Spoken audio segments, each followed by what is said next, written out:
The rain fell not as water, but as a percussive assault against the thin metal skin of the Tactical Operations Center. Inside, the air was thick with the scent of stale coffee, ozone, and rising panic.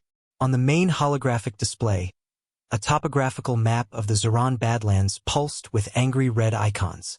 They converged on a single, blinking green marker labeled Pathfinder.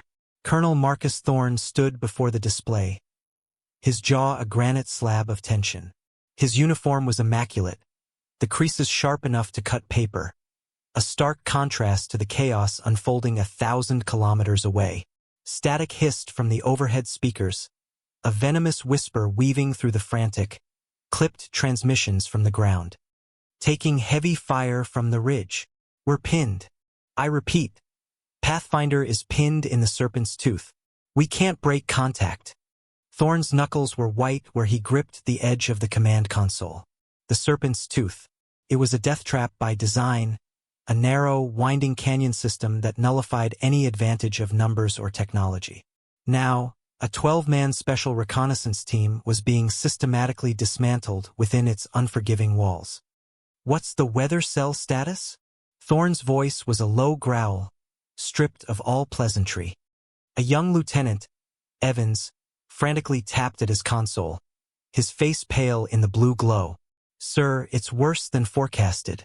Level 4 electrical storm directly over the objective area. Wind shear is catastrophic. The microbursts alone would throw a heavy transport into a cliff wall. He swallowed hard. Air support is impossible. The word hung in the air, a death sentence. Impossible. It was a word of procedure, of regulation. A word Thorne understood and respected. He had built his career on mitigating risk, on following the data. The data said that sending any aircraft into that maelstrom was not a rescue.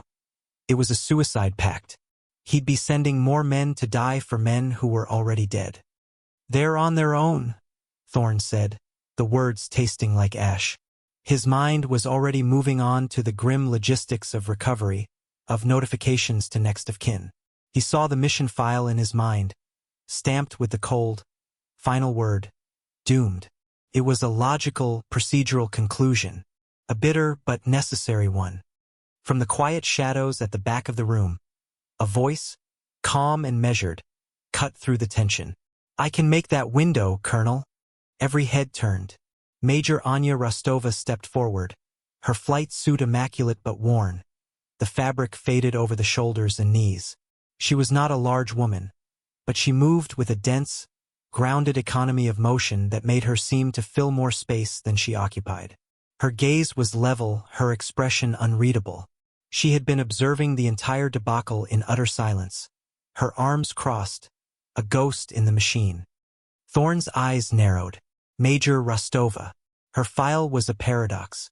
A string of commendations for unparalleled flight hours and combat effectiveness, all marred by footnotes citing unorthodox methods and disregard for standard operational parameters. She was a pilot who flew by feel, an artist in a world of engineers. Thorne was an engineer. Major, he began, his tone a careful blend of authority and dismissal. I have satellite imagery showing wind speeds gusting over 80 knots inside that canyon. The updrafts and downdrafts are a fluid dynamics nightmare. No aircraft can maintain stability in those conditions. My aircraft can, she stated. It wasn't a boast. It was a simple declaration of fact, like stating the color of the sky. Your Apache is a remarkable machine, Major, but it is not a miracle worker. Neither am I, Colonel, she replied, her voice remaining unervingly placid. But the storm provides cover. The enemy won't be expecting air support. Their guard will be down. I can get in, suppress the ridgeline, and get out before they can reorient. Thorne looked from the calm certainty in her eyes to the frantic, dying pulse of Pathfinder on his map. Every regulation, every flight manual, every tenet of his command philosophy screamed no. It was an unacceptable risk, but the alternative was the guaranteed loss of 12 men. He was trapped between the impossible and the inevitable. The official record will state that you are proceeding on a reconnaissance flight to observe the storm's perimeter, Thorne said, his voice clipped and formal. He was giving her an out, a way to turn back without disobeying a direct order. Your flight path is at your discretion. Anya simply nodded. No thank you, no argument. Just acceptance. He turned his back to her, facing the map again, unable to watch her leave. The thought echoed in his mind. A cold, hard certainty against the backdrop of the storm. The mission is doomed. And I just added a helicopter and 2 more souls to the butcher's bill. Lieutenant Evans watched her walk out, a lone figure moving against the tide of resigned despair, and felt a flicker of something he couldn't name, either foolish hope or the prelude to a greater tragedy. Hashtag, hashtag, hashtag. The hangar was a cavernous cathedral of steel and concrete, its vast emptiness swallowing the sound of the raging storm outside. Here, the rain was a distant drumming on the roof, a backdrop to the low hum of generators and the sharp, clean scent of hydraulic fluid and JP-8 fuel. In the center of the immense space, bathed in the stark white glare of overhead floodlights, sat Seraph 7. It was an H-64E Apache Guardian, but it bore none of the pristine sheen of a parade ground machine. Its olive-drab skin was a map of hard-won battles, scoured by sand and scorched by exhaust. Small dents and scratches dotted its fuselage like scars. Near the cockpit, a 2-foot square section of composite paneling was a slightly different shade of green, an unpainted replacement for a piece of armor that had stopped a heavy-caliber round over some forgotten hellscape. The Apache was not beautiful. It was brutally functional, a predator built for a single, violent purpose. Anya Rostova treated her pre-flight check not as a checklist, but as a communion. Her co-pilot and gunner, Warrant Officer Diaz, a quiet young man with an old man's eyes, ran the digital systems checks from the front seat, his voice a low monotone reciting data. Anya, however, was outside, her hands tracing the lines of the machine. She ran a gloved hand over the Hellfire missile rails, feeling the cold, inert weight of the ordnance. She tapped the housing of the 30mm M230 chain gun tucked beneath the helicopter's chin, a familiar and reassuring presence. She didn't just look at the rotor blades. She placed her palm flat against the composite, feeling for the slightest imperfection, a silent conversation between pilot and machine. To an outsider, it was obsessive. To Anya, it was essential. She needed to know the Apache's physical state, to feel its readiness in her bones, not just see it on a screen. On the left shoulder of her flight suit was a single, worn patch. It depicted a Valkyrie, but not the Wagnerian cliché of a horned helmet and metal breastplate.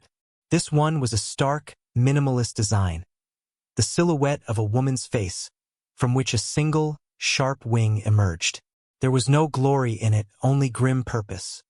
Pre-flight complete, Major. Diaz's voice crackled in her helmet headset. Systems are green. The bird's ready to hunt. Copy? Anya replied, her voice betraying no emotion as she swung herself up into the rear cockpit. The world outside vanished, replaced by the intimate green glow of the multifunction displays and the head-up display projected onto the armored glass before her. Her cockpit was a cramped, ergonomic space that fit her like a second skin.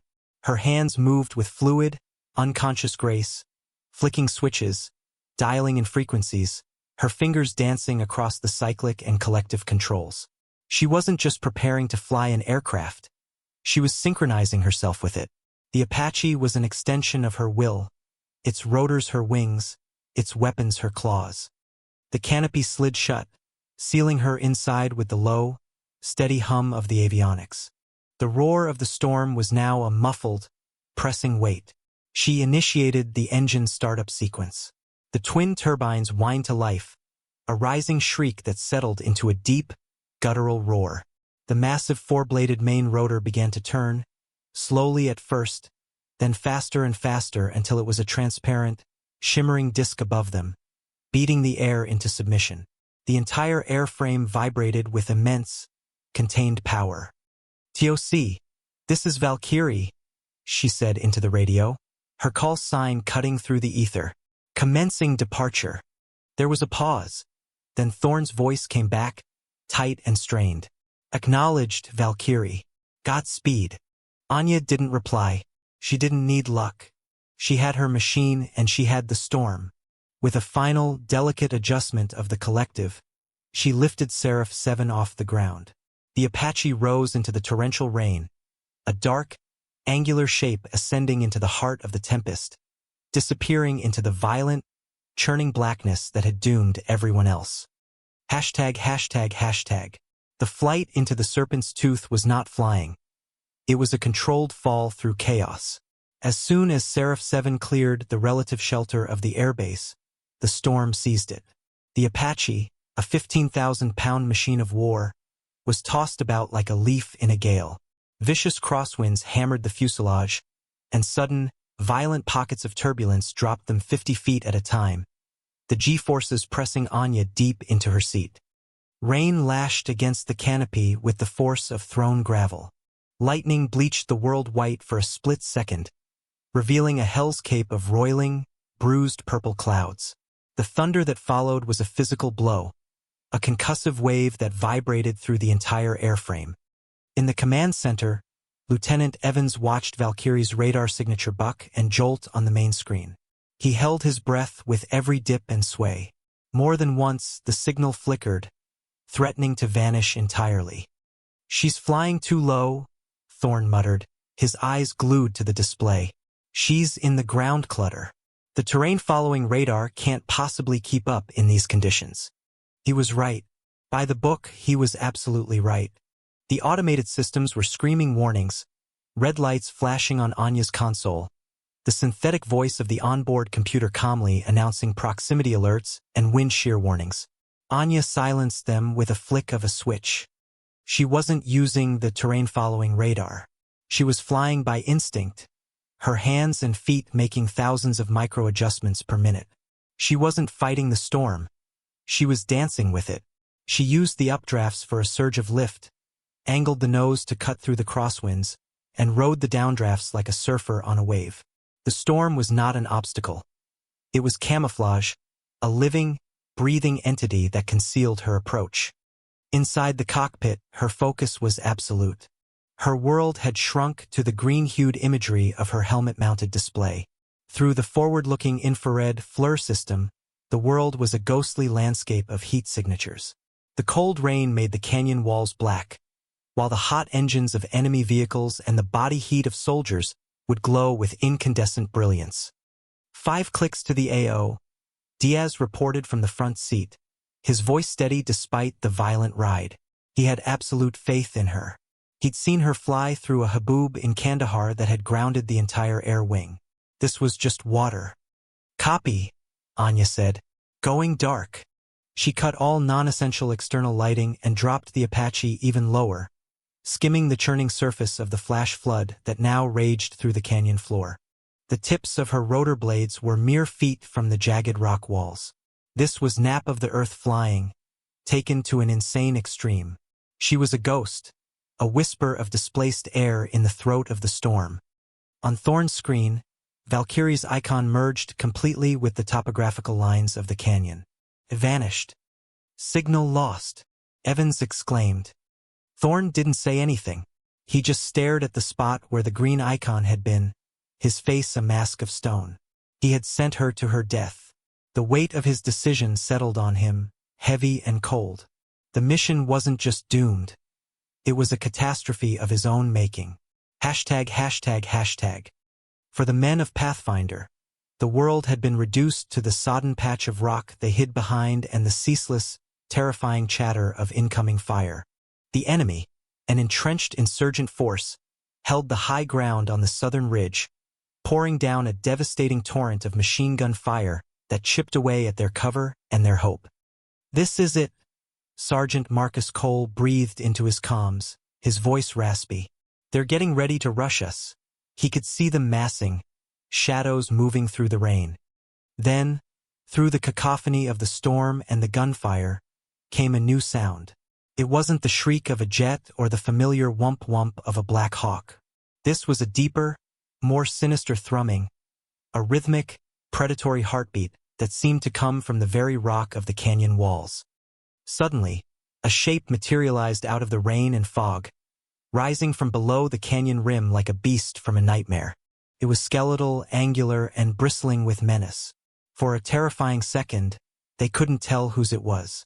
Then the flat, olive-drab profile of the Apache Guardian resolved itself against the lightning-lit sky. In the TOC, a voice suddenly cut through the silence. TOC, this is Pathfinder Actual. We have an angel on station. I repeat, we have an Apache on station. Thorn's head snapped up. On the main screen, Valkyrie's icon had reappeared, stationary, directly over Pathfinder's position. Anya's voice, impossibly calm, followed. Valkyrie on station. I have eyes on the southern ridgeline. Multiple hostiles. One heavy emplacement. Her view, piped directly from the Apache's Target Acquisition and Designation Site, TADS, flashed up on a secondary screen in the TOC. It was a high-magnification thermal image. A nest of rocks glowed with the heat of a heavy machine gun and its crew. Pathfinder, confirm target, Anya's voice instructed. That's them. Cole yelled into his radio. Light 'em up. Lasing target, Anya said. There was no emotion, just the cold precision of a surgeon. Weapon away. From the stub wing of Seraph 7, a single Hellfire missile detached with a soft whoosh. It dropped for a moment before its rocket motor ignited, leaving a brief, incandescent trail that was instantly swallowed by the rain. It moved with an unnatural intelligence, a streak of vengeance arcing through the storm. The men of Pathfinder watched, mesmerized. The world seemed to hold its breath. The impact was silent at first, a brilliant white flash that vaporized the machine gun nest. A heartbeat later, the sound wave hit them, a deep, crumping dom that echoed down the canyon, momentarily overwhelming the thunder. Rock and shrapnel rained down. The relentless stream of machine gun fire that had pinned them down for the last hour ceased instantly. The silence it left behind was more shocking than the explosion. Holy, Cole whispered, his voice full of awe. Valkyrie, you are an angel of death. Target destroyed. Good kill. Good kill. In the TOC, the stunned silence was broken by a single, sharp exhale from Lieutenant Evans. He looked at Colonel Thorne. The colonel's face was unreadable, but his rigid posture had relaxed by a fraction of a degree. He had sent a pilot into an impossible situation, and she had just delivered a single, perfect strike that had completely changed the battlefield. He had expected a tragedy. He was witnessing a masterclass.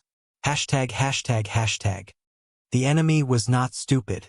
The sudden, violent elimination of their primary fire support position sent a shockwave of panic and recalculation through their ranks. They were being hunted by a ghost that flew in a storm, a ghost that had just proven it could strike with unerring accuracy. They adapted. Valkyrie, be advised. The voice of the TOC's intelligence analyst crackled in Anya's ear. We're picking up movement from a concealed position, East Ridge. Looks like a vehicle under a camouflage tarp. Copy, Anya replied, already banking the Apache hard, using the swirling mist as cover. Diaz, scan the East Ridge. Thermal. Scanning, Diaz confirmed, his hands a blur over his own controls. The TIDIS turret under the Apache's nose swiveled, its electronic eye piercing through the downpour. Got it. Major, you're not gonna like this. The image appeared on Anya's display. A heavy tracked vehicle, its 4 long barrels pointed skyward. A ZSU-23-4 Shilka, a self-propelled anti-aircraft gun. A Zeus, as the pilots called it. It was a helicopter's worst nightmare. A machine designed to fill the sky with a curtain of 23mm high-explosive shells. Before anyone in the TOC could issue a warning, the sky erupted. The Shilka opened fire, and the sound was like a giant tearing a sheet of canvas. A dense web of incandescent green tracers clawed its way into the air, reaching for the Apache. It wasn't a targeted stream. It was a wall of explosive death, a desperate, panicked barrage designed to shred anything that flew through it. Brake! Brake left! Diaz yelled, his professional calm finally cracking. But Anya was already moving. She hadn't broken left or right. She had done the one thing the gunner on the ground would never expect. She pushed the nose down hard and dropped Seraph 7 like a stone, plummeting back into the relative safety of the canyon itself, the tracers searing the air where she had been a second before. The maneuver was so violent that in the TOC, their screens showed her altitude drop by 300 feet in less than 3 seconds. Evans gasped. "She's trapped," Thorne said, his voice flat, but now it was laced with a new urgency, a desperate investment in the outcome. "The Shilka has her bracketed. If she rises above the rim, she's dead." He keyed his mic. The tone of his voice had changed completely. The dismissive, by-the-book colonel was gone. In his place was a tactical commander speaking to his most valuable asset. "Valkyrie, this is Thorne. The Shilka is on the East Ridge, coordinates 0907. It's blocking Pathfinder's exfil route. Your call, Major. How do you want to play this?" The shift was monumental. "Your call." He was no longer giving her orders or second-guessing her decisions. He was ceding tactical command to the pilot in the cockpit. He was trusting her instinct, the very quality he had dismissed just an hour ago. Anya's reply was immediate and devoid of any hint of the immense pressure she was under. She flew with preternatural calm, the Apache's rotors scant feet above the raging floodwaters, the rock walls a blur of motion on either side of her canopy. "Copy TOC," she said. "Going hunting." The statement sent a chill through the command center. She wasn't evading. She wasn't escaping. The predator had just become the prey, and now it was turning the tables. Hashtag, hashtag, hashtag. What Anya did next was not in any flight manual. It was a fluid, terrifying ballet of pilot and machine, a masterpiece of instinct and audacity. The Shilka on the ridge above was blind. It could only fire at what it could see, and right now, all it could see was the churning top of the storm clouds that filled the canyon's upper reaches. It continued to fire in speculative bursts, hoping to get lucky.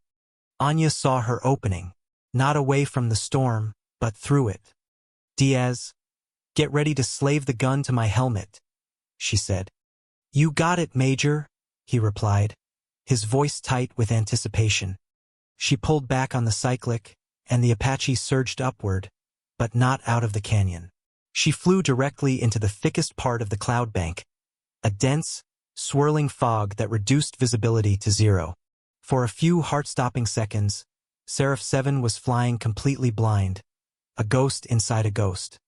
On the ground, the Shilka's crew ceased fire, their gunner peering into the rain, searching for his target.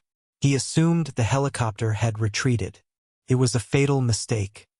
Anya flew on instruments and instinct, navigating the inside of the cloud, using a bend in the canyon she had memorized from the topographical map. She was flying below and parallel to the eastern ridge, completely masked from view. This was the pinnacle of high-risk flying. A single miscalculation would send them careening into a wall of unseen granite. Then, she nosed the Apache up and out of the cloud bank. They emerged from the mist less than 800 meters from the Shilka, and, crucially, behind and to its flank. They were well inside its minimum engagement range, and its turret was facing the wrong way. The hunters had become the hunted. "Target acquired," Diaz said, his voice a low growl of satisfaction. Anya didn't waste a hellfire. This was personal. She squeezed the trigger on her cyclic control, and the 30mm chain gun roared to life. The sound was not the clean whoosh of a missile, but a visceral, hammering brrrt, a sound that tore the air apart. A stream of high-explosive, incendiary rounds, firing at a rate of 10 per second, slammed into the Shilka's vulnerable rear armor. The effect was instantaneous and catastrophic. The first few rounds shredded the engine compartment, which erupted in a plume of oily black smoke. Subsequent rounds stitched their way up to the turret, which sparked and seized. One round found the ready ammunition, and the entire vehicle detonated in a massive, rolling fireball that lit up the canyon like a second dawn. Anya banked Seraph 7 away, the heat of the explosion washing over her canopy. She had executed a perfect ambush, using the enemy's assumptions and the storm's cover against them. Back in the TOC, the assembled staff stared at the screen in dumbfounded silence. They had just witnessed a pilot use a cloud as a cloak and a canyon as a trench to stalk and kill a dedicated anti-aircraft system. Thorne lowered the microphone from his lips. He hadn't said a word. He didn't need to. He had given her discretion, and she had delivered a kill that would become a legend. ####. With the Shilka neutralized, the tide of the battle turned decisively. The remaining insurgent forces, deprived of their heavy support and reeling from the psychological shock of the Apache's sudden, devastating appearance, began to lose their cohesion. But they were not yet broken. A desperate cadre of fighters began to move down the western slope, trying to cut off Pathfinder's retreat to the designated extraction point on the canyon floor. Valkyrie, be advised, enemy infantry advancing on Pathfinder's exfil point. Thorne's voice came over the radio, now functioning as her eyes in the sky. I see them, Anya replied. Her FLIR display showed a dozen glowing white figures scrambling down the rocks. The extraction helicopter, a lumbering TH-47 Chinook, was already on its final approach, fighting its way through the turbulent winds at the mouth of the canyon. It needed time, and it was a large, vulnerable target. Anya had to hold the line. She wheeled Seraph 7 around, dropping low over the advancing enemy. She didn't fire a missile or a rocket. She didn't need to. She used the Apache itself as a weapon. The downwash from her main rotor was a hurricane-force blast. It tore at the ground, kicking up a blinding storm of mud, rock, and water. The sheer noise of the turbines and the percussive slap of the rotors was a disorienting, terrifying force. The enemy fighters faltered, their advance slowing as they shielded their faces from the rotor wash and struggled to stay upright. She made a low pass, and this time she spoke with the chain gun. Not long, sustained bursts, but short, precise ones. She wasn't aiming for the men. She was aiming in front of them. The 30mm rounds, each the size of a milk bottle, struck the ground, exploding with concussive force and chewing up the earth. She drew a line in the rock, a literal dead line they could not cross. It was a masterful display of suppressive fire, maximum psychological impact with minimal expenditure of ammunition. She was shepherding them, controlling their movement, forcing them back up the slope. The Chinook touched down, its rear ramp slamming onto the muddy ground. Pathfinder scrambled aboard, one by one, their movements urgent but professional, Cole covering their back. 2 more to go, Cole yelled into his comms. They're trying to rush us again. A final, desperate group of insurgents broke from cover, firing wildly at the waiting helicopter. Anya saw them. Seraph 7 pivoted in place with the unnatural agility of a dragonfly. She unleashed one final, devastating gun run. The chain gun hammered, and the insurgent position dissolved into a spray of rock and fire. The attack was broken. We're on. All Pathfinder aboard. Cole's voice was triumphant. We're lifting. We're out. The big Chinook's engine screamed as it pulled away from the ground, its big tandem rotors fighting the wind. It slowly gained altitude and turned, heading back toward safety. Anya held her position, circling the exfil point like a hawk over its nest. She kept Seraph 7 between the retreating helicopter and the enemy positions on the ridge, her presence a silent, deadly promise of retribution should anyone try to fire. She stayed until the Chinook was a distant shape merging with the storm clouds. Only then did she bank the Apache and follow them home. Her work was done. ####. The Tactical Operations Center was filled with the sounds of victory. The relieved, overlapping chatter of Pathfinder's comms, the crisp reports from the Chinook's crew confirming they were clear of the hot zone.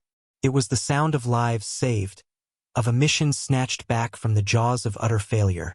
But beneath the noise, a profound silence had fallen over the command staff. Every eye was on the main display.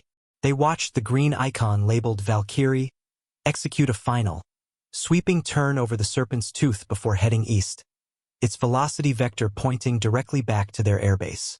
The storm still raged on the map, a swirling mass of red and yellow, but the ghost had passed through it, done its work, and was now returning. Lieutenant Evans finally allowed himself to breathe properly. He felt a dizzying sense of elation and awe. He had witnessed something impossible. He glanced at Colonel Thorne, expecting to see a look of relief, perhaps even a triumphant smile. But Thorne's expression was one of deep, solemn contemplation. He stared at the screen not as a commander reviewing a successful operation, but as a man who had just had his entire understanding of warfare fundamentally challenged. His world of data, regulations, and probabilities had been shattered by a single pilot's intuition and skill. He had been so certain of the outcome, so sure in his procedural dismissal. He had never been more wrong in his life. Slowly, deliberately, Thorne picked up a stylus and turned to his personal datapad. He keyed in his command override codes. With a few swift, precise taps, he pulled up Major Anya Rostova's personnel file. He scrolled past the flight hours, past the commendations, past the disciplinary footnotes. He opened a new entry. His fingers moved across the screen, composing a classified commendation for valor, one that would bypass the usual channels and land directly on the desks of the highest echelons of command. He described her actions not in the dry, technical language of an after-action report, but with a stark clarity that conveyed the sheer magnitude of what she had accomplished. He recommended her for the Distinguished Flying Cross, adding a personal addendum that the award was insufficient to truly recognize the level of aerial artistry and courage displayed. When he was finished, he signed it, the digital signature locking the commendation into the official record. He then closed the file. He looked up and his eyes met Evans's. The young lieutenant saw something in the colonel's gaze he had never seen before. Not just respect, but a deep, unadulterated humility. Thorne gave Evans a single, sharp nod. It wasn't just an acknowledgement. It was a concession. It was the silent, unambiguous reversal of an entire institution's skepticism. In that quiet gesture, the legend of Valkyrie was cemented not in the cheering voices of the men she saved, but in the stunned, reverent silence of the man who had been so sure she would fail. ####. Hours later, the storm had finally broken. The moon, a pale, scarred disk, cast a weak light over the wet tarmac of the airbase. The air was cool and clean, washed free of dust, smelling of damp earth and ozone. In the cavernous silence of the hangar, Seraph 7 rested. The war machine was dormant, its weapons inert, its engines cooling with a series of soft, metallic ticks. Wisps of steam rose from its fuselage where the cold night air met the residual heat of its exertions. The smell of hot metal, exhaust, and burnt cordite hung around it like an aura. Anya Rostova completed her post-flight ritual in the same quiet, methodical way she had completed her pre-flight. She moved around the Apache, her gloved hand resting on its skin, checking for damage. There were new scars, a long scratch on the underbelly from a ricochet, a small pockmark on the canopy from a piece of flying shrapnel, but the machine was sound. The spirit was unbroken. She paused at the unpainted composite panel, her fingers tracing its edges. It had protected the pilot before her. Tonight, the entire machine had protected her. It was a symbiotic relationship, a bond deeper than mere mechanics. Diaz gave her a simple, tired nod from the hangar door. "See you in the morning, Major." "See you, Diaz," she replied, her voice soft in the vast, quiet space. She was alone with her machine when a figure appeared in the massive rectangular opening of the hangar bay, silhouetted against the moonlit sky. It was Colonel Thorne. He didn't enter the hangar. He didn't approach her. He simply stood at the edge of the light, his hands clasped behind his back. He said nothing. He didn't need to. His presence there, at that hour, was a statement more powerful than any speech or medal. He looked from the pilot to the helicopter, seeing them not as a person and a machine, but as two halves of a single lethal entity. He saw the quiet competence, the silent bond, the utter lack of arrogance. He saw the reality that his spreadsheets and regulations could never capture. Anya saw his silhouette. She paused her inspection, her hand resting on the Apache's fuselage. She met his gaze across the hangar floor. For a long moment, they simply looked at each other, the cooling aircraft ticking softly between them. In that shared silence, an entire volume of understanding passed. It was a moment of absolute, unspoken respect. Then Colonel Thorne gave a slow, deliberate nod. He turned and walked away into the darkness, leaving Anya alone with the soft ticking of her cooling warhorse. The silence of the hangar was no longer empty. It was full of the weight of a battle won, a life's work validated, and a respect that had been earned not with words, but with fire and flight in the heart of a storm.